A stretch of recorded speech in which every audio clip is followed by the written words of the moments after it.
We have 2 rounds of severe storms possible, one overnight, Monday into early Tuesday, and then another one later Tuesday afternoon. So for round 1, here is the SPC, the Storm Prediction Center outlook. We are in a 1, which is the green level, which is a marginal risk. Breaking that down a little bit further, this is the threat just for wind. And notice it's pretty much along and south of US 10. I think it's going to be really hard to get anything going north of there, but down to the south, we definitely have those chances. We also have the possibility for these storms to have hail. Now, the severe threshold for hail size is 1 inch in diameter or larger, so we have a small chance of that happening. 1 or 2 storms in this area might have that possibility, but it's not expected to be a widespread outbreak. Now, this is the possibility for round 2, which is later Tuesday afternoon. Notice we have the yellow showing up. That is a slight risk, which is a 2 out of 5 on the scale.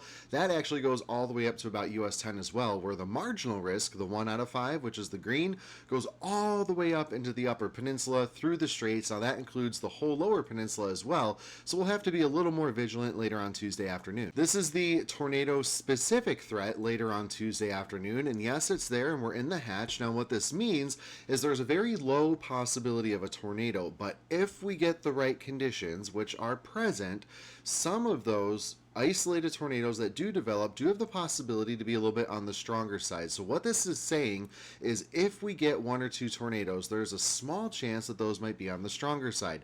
This is not expected to be a tornado outbreak, it's just a small chance. Here's the wind specific outlook. Now notice we have that small threat for straight line damaging winds even up into the eastern upper peninsula through northern lower, and then the yellow is a step up from that. So the better chances will be further down to the south, primarily for all of our largest cities in the state. Now the severe hail outlook looks a lot like the wind threat, so that's going to be present with just about any storm, and this doesn't mean that we're going to have a big outbreak. It means just a handful of warnings might be possible across the entire area, not confined into a tiny area. So we're just looking at the possibility for a couple of these storms to get a little bit on the rowdy side. So timing wise, this is starting right at midnight. We're seeing some of that activity pretty much right along the M55 corridor up toward M72, which would be Grayling, Houghton Lake, and a little bit back over towards the Manistee Frankfort area, east towards the Saginaw Bay.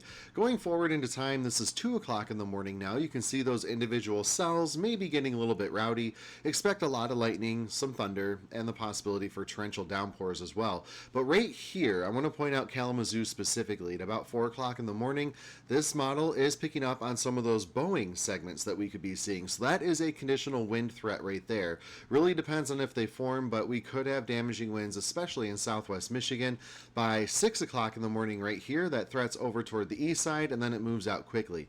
Now by the afternoon into Tuesday, this is 12 o'clock noon, round 2 is getting ready, and this very much depends on round 1. If we don't have enough energy left in the atmosphere, this is going to be X-nade, but the possibility as of now is there, assuming the atmosphere is going to recover. So notice we have those intense cells developing. This is 1 o'clock in the afternoon around Grand Rapids, moving over to the east.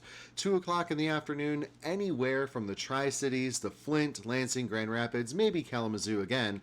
Then that threat continues over to the east. By 3 p.m., we're looking at the Detroit Metro, into the Thumb, and maybe more coming into West Michigan as well. Now, the problem, of course, with storms hitting repeatedly in the same areas, now we're talking the chances for flash flooding as well.